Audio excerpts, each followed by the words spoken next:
Hey, check this out.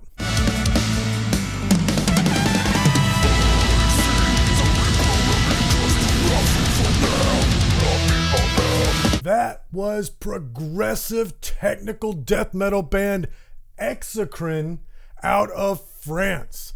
And this new album that they just put out called Legend, you may have heard me shout it out over on my top 5 best new metal albums of the week episode that I do exclusively on YouTube. And after listening to this album, you will have heard me say how impressed I was with not only the death metal, but also the proggy bits and all the different things that they infuse in. But I also found out that this album is sort of a storytelling album about an evil god that comes down to the planet and is going to destroy the earth, and all these different humans' reactions to that impending destruction. How do you react when you're about to die and there's nothing you can do about it? And that's pretty much the essence of metal and existential philosophy. So I really wanted to talk to him. So without further ado, here is my interview with Jordi from Exocrine. I'll try to do it right. Forgive my American ignorance, but here we go. No problem. Jordi from Exocrine, welcome to Heavy Metal Philosophy. Hi, thank you for the invitation. You just released your new album, Legend, and there's some pretty interesting concepts on here. So I wanted to have you on and talk about it. Let's just jump right into the first song, which is the self-titled Legend, where a godlike entity comes to destroy the world, and the main character has to either fight or sort of accept his fate. And I have kind of a question that I always ask every guest, because this is not just a metal channel, but it's also a philosophy channel. But yeah. Let's talk about the song a little bit first before we jump into it. But this song is the opening song. So it starts with something very dramatic. You know, this godlike entity will destroy the world. But I want to make the point of view, not just describe the scene, but to see this scene inside the mind of the guy who see that and can do anything. This song is about the question you have when you have some difficulties or trial in life, and what kind of mindset you can fight it. This song is a question about it. I'm going to get to the question that I ask everybody, and that's, do you believe that we have free will or not? And that question's kind of, when your life is going normal, you know, when you got to go to the store and get groceries and just mundane stuff, you know, who cares if we have free will or not? But when you've got a dramatic setting like that, where here comes a god that's about to destroy your world, and, you know, what chance do you have to fight a god? There's a helplessness there. But then there's also a nobility, like you're not just going to lay down either. And to me, that extreme dramatic story, it really brings in sharp relief that question of, do we have free will or not? Because if God came down today, it's like, oh, what are we going to do, you know? Yeah, I think it's not that simple. I think you can have free will. When a god comes to destroy you, you're going to be destroyed. It's obvious. But where you have free will is the way you will be destroyed. If I can imagine in myself, if something like that happened,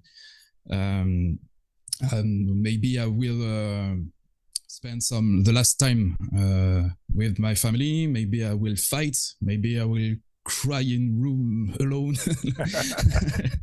I don't know. But if the end is not yet, if you have a little time before it, you still have choices to make. The album is, as the other song, is a little about this. This man saying, I know I'm going to die, but I want to choose how. Speaking of choices, you've got this story to tell. This seems like not only a concept album, but also you've got reoccurring characters from previous albums. So when Yes. you've got these stories to tell, why do you choose to tell them with the vehicle of death metal? Maybe because actually it's the only vehicle I got. and death metal is a very brutal genre, and I know that sometimes simple reflections, simple thoughts, sometimes are very violent into our brain.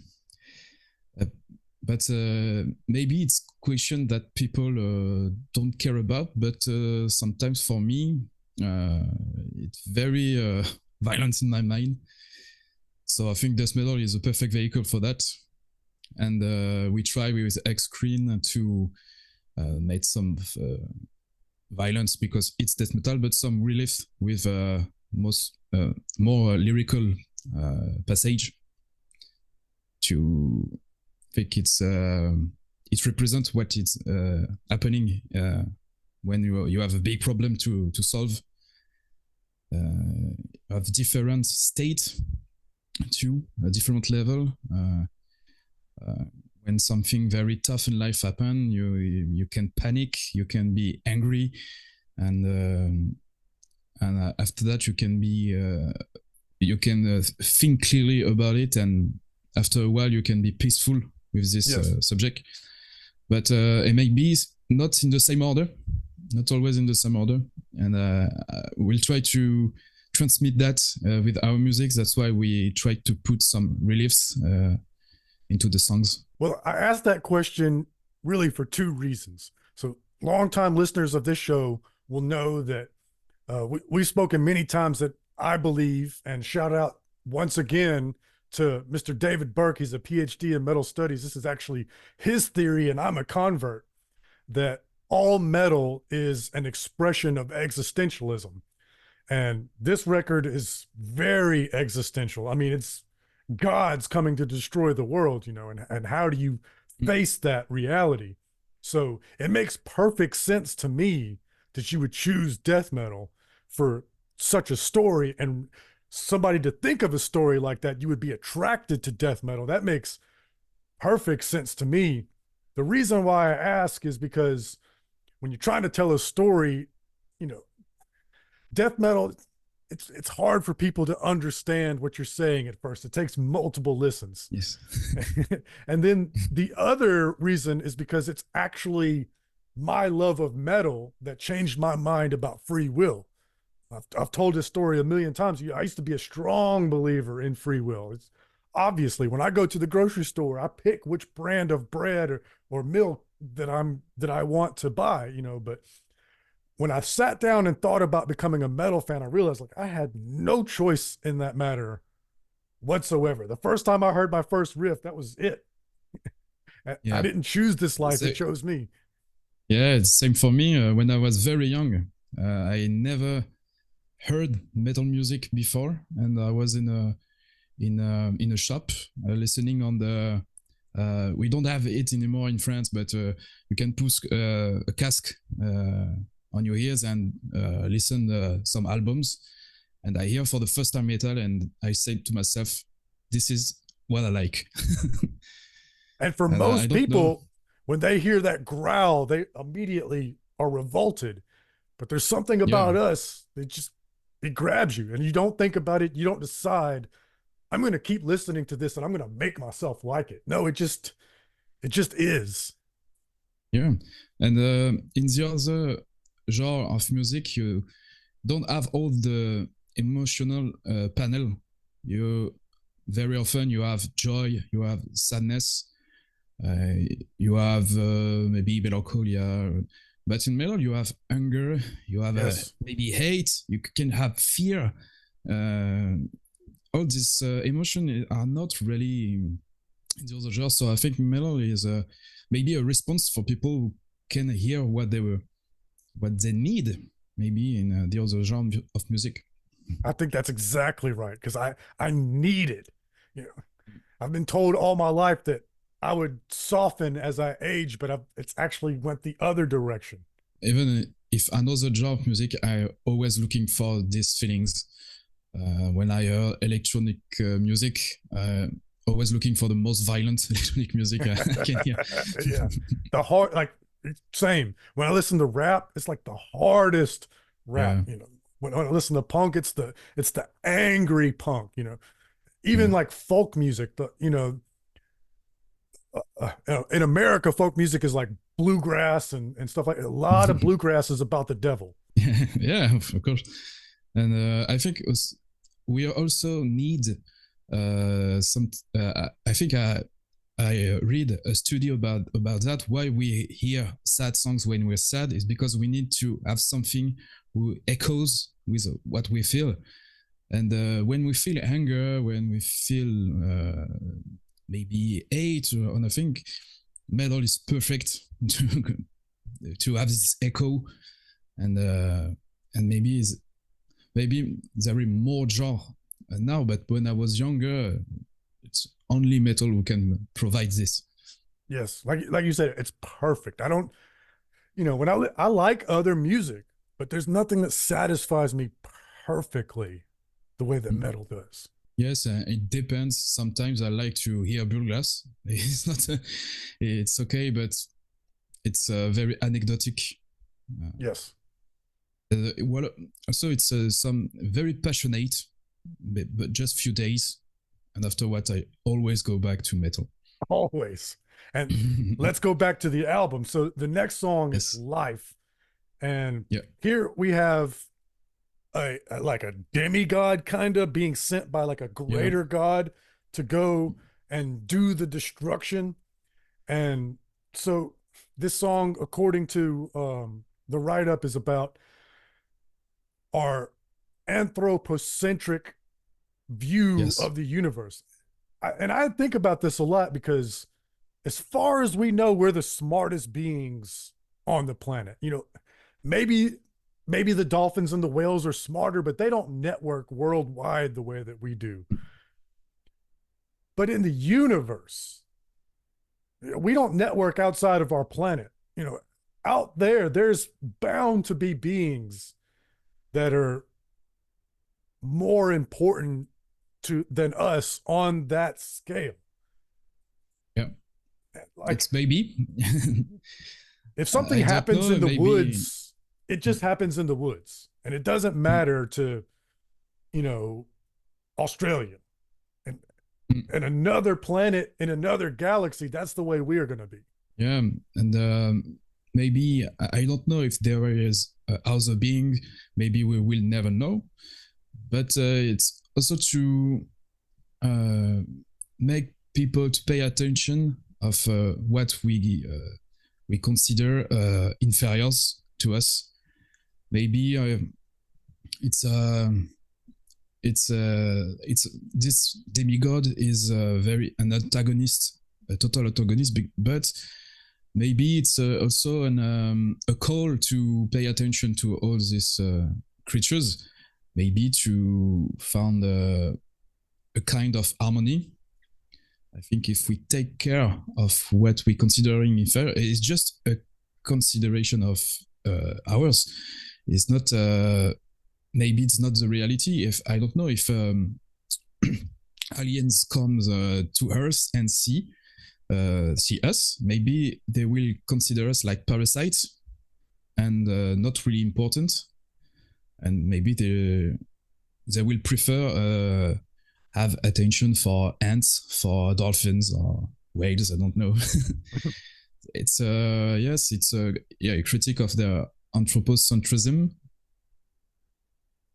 because I think in these times actually we are more and more and more into that, this anthropocentrism. We think we lost this contact with what I see like reality or nature.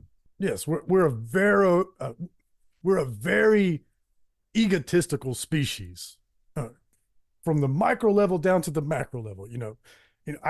I have to care about my family first before I can care If my family's going hungry, it's hard for me to care about something that's going on the other side of the world. And then, you know, on a big level, humanity cares more about themselves as a species and our own progress than any other species. And that kind of brings me to a point on a different song. We'll skip ahead a little bit. Dust in the Knot.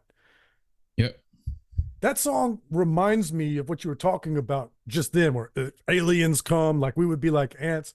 It reminds me of, have you ever read or seen the movie Hitchhiker's Guide to the Galaxy? No. Okay, so in that book and the movie, the aliens, they want to build basically a highway, like a travel Ah, corridor. And their plan goes through the earth, so the earth is going to be destroyed. And of course, the main character is a human and is like really bummed out because his planet's going to be destroyed. But to the aliens, it's just like, this is what we do. We build it. yeah. We build travel systems. That's what we do. We build roads, and if it disrupts an ecosystem, that's just.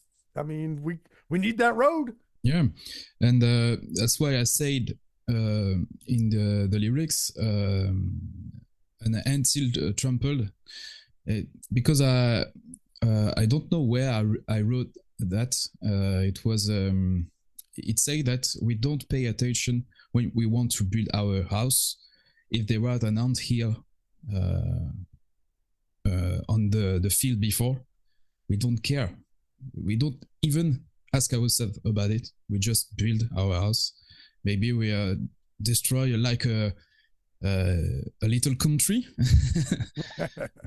maybe, and it make I make fun that what we will think if that happened to us, like you said in the movie. I'm not gonna lie. I've destroyed some wasp nests around here because this is my house, But Yeah, yeah, me too. we still have to think about it.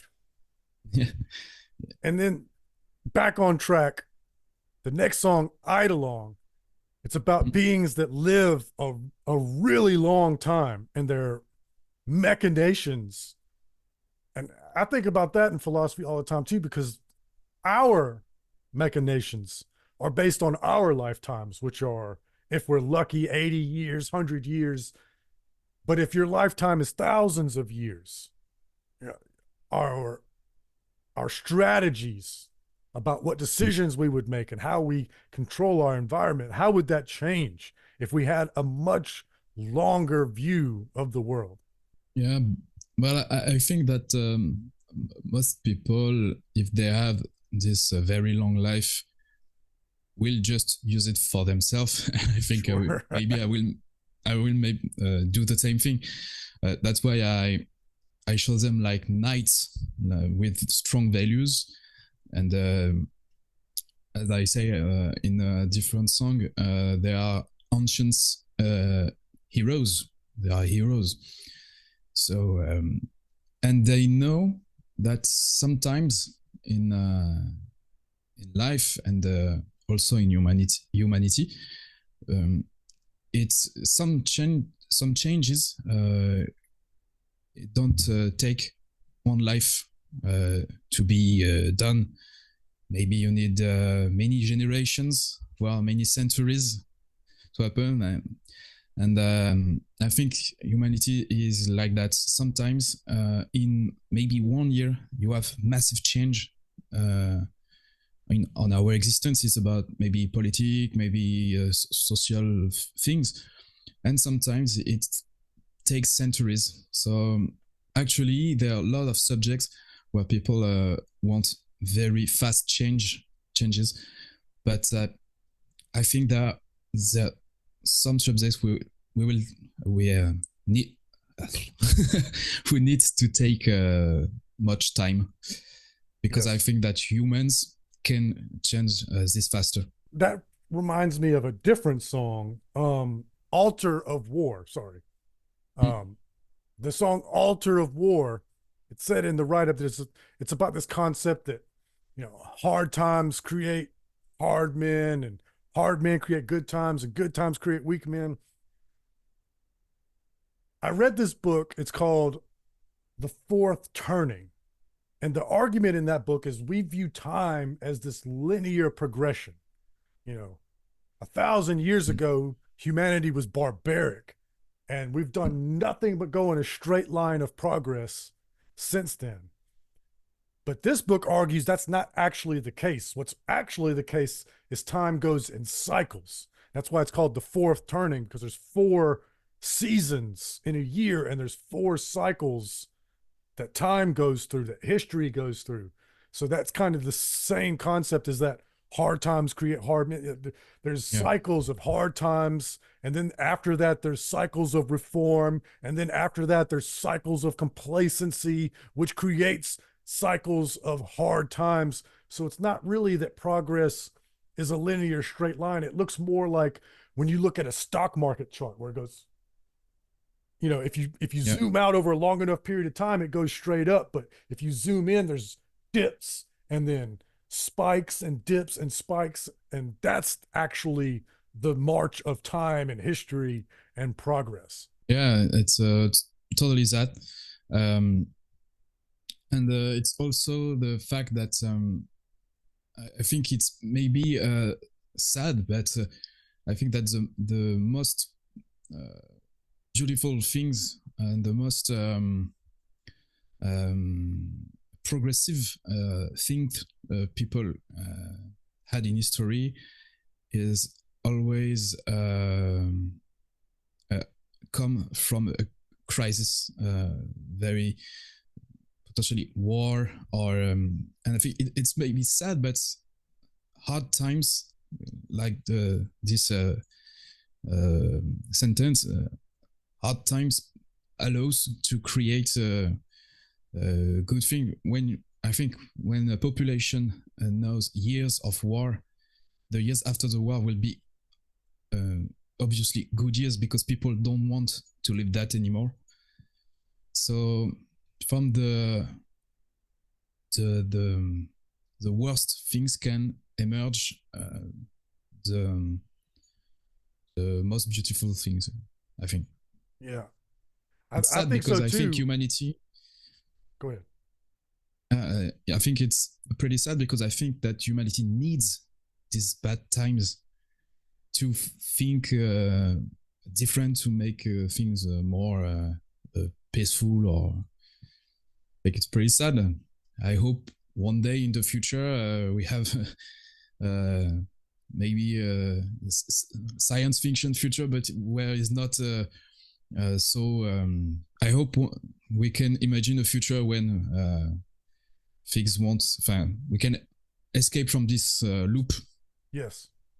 Yes, I always rejected that idea that we needed hard times to be better people.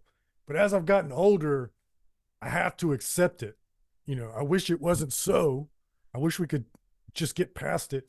But the thing that I think causes that is that generations don't learn lessons from previous generations. It seems like Mm. they have to relearn. So, an example of what I'm saying is it's well known in history that my country, we went to war in Vietnam on a lie. We let our government lie to us and justify a war that was so costly and brutal. And when we learned about the Gulf of Tonkin incident and how they lied to us and got us to go into that war for years and years, Mm. it's such a tragedy. And it seems like we would have learned our lesson. We would have said, okay, we can't let that happen again.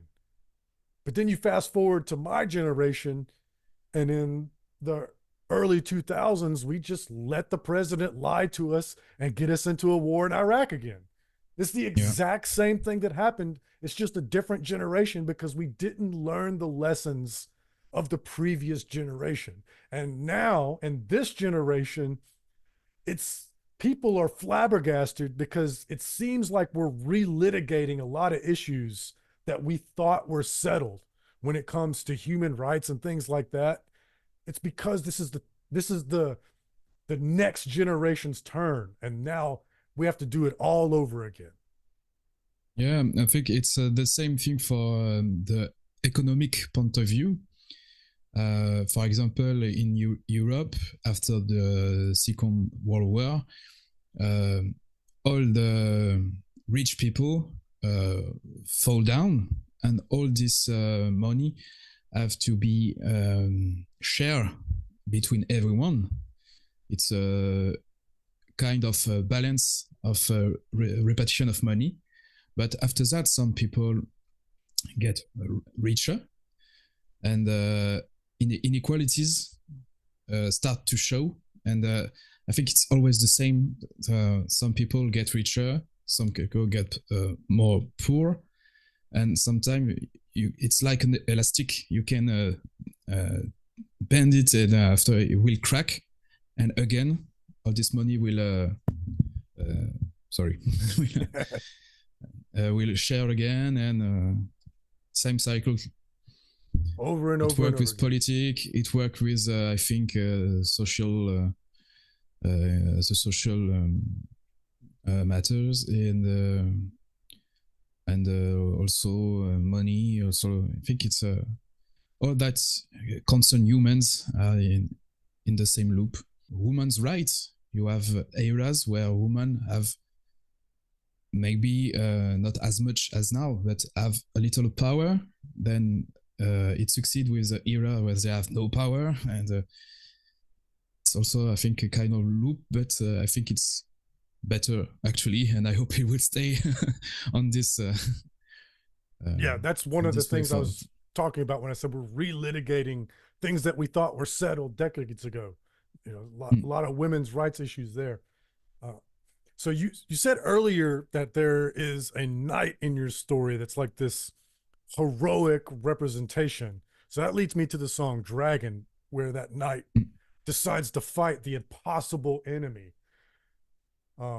I do see that as a resurgence in our culture. I feel like we just came out of an era where anti-heroes were popular, and this notion that nobody's special was very popular. And we reject this notion that people call main character syndrome, where people think that the whole universe revolves around them. And I agree with that. I think we should reject that. But I do worry about in that we toss the baby out with the bathwater and we lose our appreciation for heroic figures.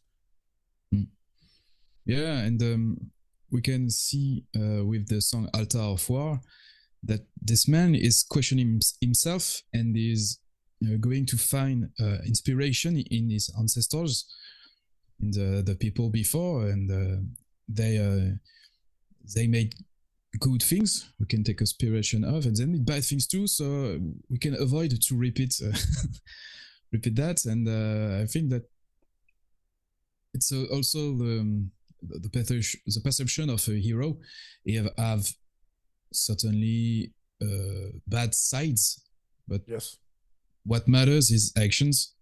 And even if it's maybe a little egocentric, but if it's what he do is good things, I think he can be a hero, maybe. So in the next song, Immortal, an immortal being takes note of the heroic knight and offers help. They can team up, and the ability to try again. And after having this conversation with you and talking about the repeated cycles of history and how we fall down over and over and over, but we also get back up over and over. That song's about trying again and trying again. Am I on to something here? Is this sort of the theme you're getting at? Yeah, it's because it's also the story of our lives for the member of the band. It's also the story of the band too. Sometimes there are failures. It's like we can fall, but the most important is to stand up back, stand again, and no matter the times we fall, the most important thing is the time we stand again. So yeah, it's and in France, particular. In France, we have not this culture of failure. A failure is a failure, and when you fail one time, it's not over. But when you start, you want to create an enterprise. You if you failed, nobody will have a trust in you because you're a loser.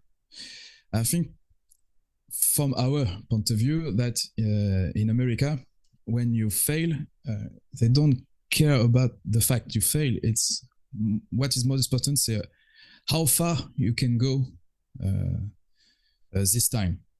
And it's very old way of thinking in France that when you failure is very taboo. You're not the first person to tell me that. I've had other Europeans tell me that one thing that strikes them about America is we want each other to succeed so much. And so when we see somebody doing well, we say, hey, yeah, good for you. Yeah. Even it concerns simple things of life. How much we are paid, the money we earn, it's taboo in France. And I think that in America, if you ask someone how much he earn of money, he could say that, and if it's if it's much, you can say, oh yeah, congratulations, cool. In France, there are always some jealousy. It's a good word. Yeah, I get what you mean. There is some of that here. We call them haters, people that want you to fail. But overall, our culture is a very success-oriented culture. And like we do like to see people fail too. I think that's just human nature. But the right attitude, especially if they were successful before and then they fail, people love that. That's very unfortunate. But I think that's an unfortunate attitude because it's impossible to do anything good without experiencing failure along the way. It's I think it's a pragmatic point of view of things. If you never failed, that means you never progress, or that means the day where you will fail, it will be you will be devastated if you never know failure. Yeah, if you've never failed, you've never tried anything hard. Yeah. That. Well, I hate to end on a bad note like that, but the last song, by the light of the pyre, it's the God who destroyed the world gloating about his victory. Yeah. So, is this setting up the next part of the story, or is it just a metal thing to do to be like, well, yeah, everybody died and the evil God won? It's because our previous albums end with not a particular good end. It's more warm. I don't know how to say that. They usually finish to kill the monster, but the end is not so happy. But they kill the monster. This time, there's nothing they can do, and it's not matter how you see the situation. There is no other end. It's like Earth one day will be exploded by the sun. We can do anything we want. We cannot avoid that. Yes. Earth will burn in 3 billion years. I don't remember. But the only chance we have is maybe to go away. Yes. Sometimes there are things that are very stronger than humanity. And I think it's usual for us uh, to bend nature under our will, but one day it it will it will come something that we can deal with that. I think maybe big volcanic eruption. I don't know. We can control that, and maybe one day we will have to to reconsider our place on Earth. Yes, And of course in the universe. Yeah, the only hope for the survival of the human species is to find another planet to live on, because it's one day there will be an asteroid. One day the sun will grow and engulf us, and it'll be the exact same thing as if an evil god came and destroyed us all. The Yeah. It may not be such a literary end, but at the end of the day, it's the same thing. We all burn in fire. And yeah. even on a micro level, we're all wrestling with the fact that this life is temporary. Even if there's no apocalypse in our lifetime, every one of us is going to die. And that's part of that theory that all metal is an exercise in existentialism. We're all grappling with the temporary nature of life and what to do in our limited time here. And Yeah. your album, it seems to me, is arguing that you should spend that time choosing to face it with dignity and fight and toil. And at the end of the day, if the evil god wins, you should still act heroically. Yeah, it's what matters is what you can really do. If you can avoid death. Death is the ultimate thing in our life, so it's not so important to think about it every day, because You you drive can yourself crazy. yeah, you can avoid that, but you can avoid a lot of other problems. So put your focus on that, not on the. It's like into life, you can make all the people on Earth think the same way. So just accept that people think different, and focus on other things that really matter, that have a real impact on you, your family, and the world, if you can. Absolutely. Well, I think that's a way better message to close on than our previous one. So let's close on that one. Exocrine, the name of the album is Legend, and it's out now. Y'all can get it. I'll put the links to your Bandcamp and all your socials that I can find in the description so people can find you and the album. Thank you so much for being on Heavy Metal Philosophy. Again, Exocrine, Legend. Go get it. Thank you very much.